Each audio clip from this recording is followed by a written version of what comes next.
Hello दोस्तों, आज हम एक्सप्लेन करने वाले हैं मैरिज टॉक्सिन एनीमे को। एपिसोड की शुरुआत में हमें हमारे मेन प्रोटैगनिस्ट को दिखाया जाता है जो एक गैंगस्टर मीटिंग में बारटेंडर बनकर घुसा हुआ होता है।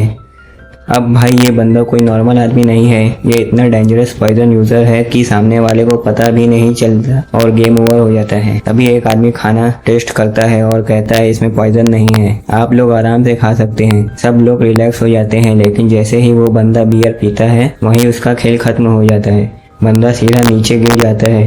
अब कुछ लोग बोलेंगे कि भाई पॉइजन था तो टेस्टर को पता कैसे नहीं चला। तो असली बात यह है कि हमारे हीरो ने उस आदमी को एक साथ पॉइजन नहीं दिया था। वो पिछले 3 महीनों से उसे बॉडी में थोड़ा थोड़ा पॉइजन बिल्ड कर रहा था। मतलब भाई प्लानिंग लेवल अलग ही चल रहा है। उसके बाद हमारे हीरो रास्ते से जा रहा होता है, तभी उसकी नज़र एक लड़की पर पड़ती है जो एक लड़के के साथ कुछ सस्पिशियस काम कर रही होती है। अब क्या कर रही थी ये मत पूछना, लेकिन उस सीन को देखकर हमारे हीरो इतना डिस्ट्रैक्ट हो जाता है कि सीधा जाकर पिलर से टकरा जाता है और माइनस हो गया भाई का। सीन शिफ्ट होता है और हमें हीरो का घर दिखाया जाता है। यहाँ उसकी बहन उसे पूछती है कि बिना टेस्टर को पता चले उसने पॉइजन कैसे दिया। तब हमें हमारे हीरो का नाम पता चलता है, गिरो हिकारू। उसकी बहन फिर उससे शादी के बारे में पूछती है, लेकिन हिकारू एकदम सोशली ऑकवर्ड बंदा है। वो कहता है कि जो काम वो करता है उसमें किसी लड़की का मिलना इम्पॉसिबल है। हमें पता चलता है कि उनके दादी फैमिली ब्लड लाइन कंटिन्यू रखना चाहती हैं और इसीलिए उनमें से किसी को फैमिली लीडर बनना होगा, वरना उनकी ब्लड लाइन वहीं खत्म हो जाएगी। हिकारू अपनी बहन से कहता है कि उसे अपनी गर्लफ्रेंड के साथ रहना चाहिए, लेकिन उसकी बहन तो उल्टा उसकी ही बेइज्जती कर देती है और कहती है वैसे भी तुम्हें कौन पसंद करेगा।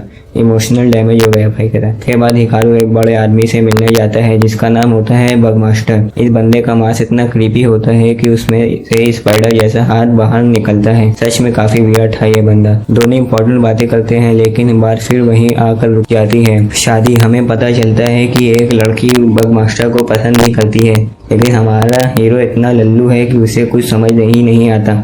फिर सीन शिफ्ट होता है और हमें एक येलो हेयर वाला लड़का दिखाया जाता है जो हिकारू से बात कर रहा होता है।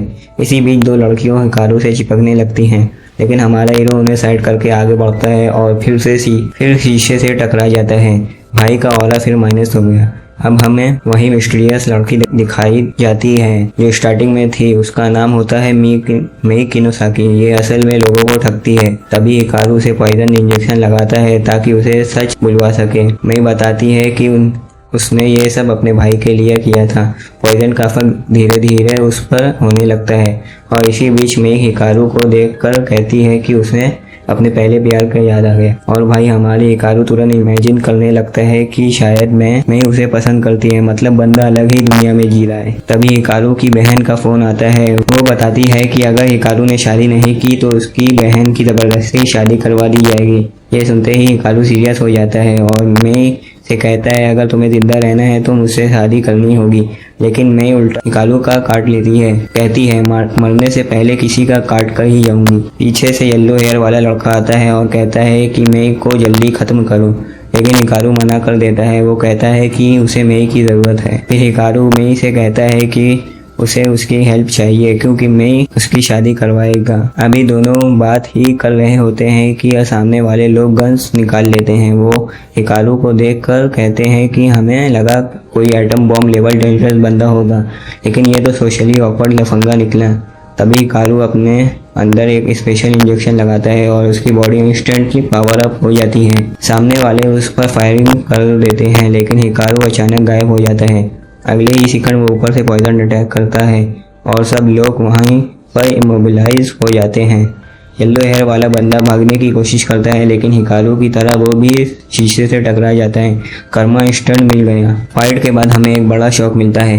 पता चलता है कि मैं एक एक्चुअली लड़का है और ये सुनकर हिकारू का सिस्टम ही हैंग हो जाता है। उसके बाद हमें दिखाया जाता है कि मैं नहा रहा होता है और हिकारू को भी साथ आने के लिए टीज करता है। हिकारू पूछता है कि वो लड़कियों जैसा कपड़े क्यों पहनता है। तब मेई बताता है कि उसका लास्ट टारगेट एक लड़का था, इसीलिए उसने ये लुक रखा हुआ है। उसके बाद मेई हिकारू को चैलेंज करता है कि वो उसे लड़का हो या लड़की किसी से भी बात करना सिखा देगा। फिर मेई हिकारू को एक डेटिंग ऐप पर रजिस्टर करवाता है। वो उसे नए कपड़े ट्राई करवाता है, स्किन केयर करवाता है और प्रॉपर डेट सेटअप भी करवाता है। लेकिन हमारे हीरो हर जगह अपनी ऑकवर्डनेस की वजह से रिजेक्ट होता रहता है। कभी क्रीपी स्माइल दे देता है, कभी अजीब बिहेव करता है और कभी लड़कियों को इतना अनकंफर्टेबल कर देता है कि वो सीधा भाग जाती हैं। एक डेट पर तो लड़की लिटरली डर कर भाग जाती है। उसके बाद ही हिकारू ट्राई करता रहता है, लेकिन रिजल्ट सेम ही होता है, रिजेक्शन पे रिजेक्शन।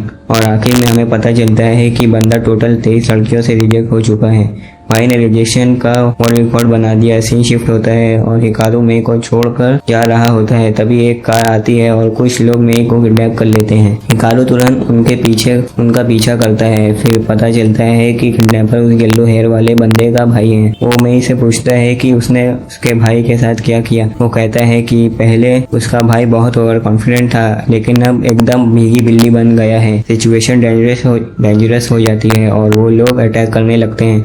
लेकिन तभी हिकारू फुल बैडेस मूड में एंट्री लेता है और एक ऐसा पॉइजन स्प्रे यूज करता है कि पूरी कार बीच में से स्प्रेड हो जाती है। कार ब्रिज से नीचे गिरने लगती है, लेकिन हिकारू टाइम पर मेई को पकड़कर बचा लेता है। उसके बाद वो मेई का फोन वापस करता है और मेई उसे अपना नंबर दे देता है। और इसी के साथ मैरिज टॉक्सिन एपिसोड यहीं एंड होता है। अब देखना ये होगा कि क्या हिकारू को कभी कोई लड़की मिलेगी या बंदा ऐसे ही हर जगह औरत माइनस करवाता रहेगा। अगर आपको वीडियो पसंद आए तो 50 लाइक्स और 10 कमेंट्स का टारगेट कंप्लीट करवा दो।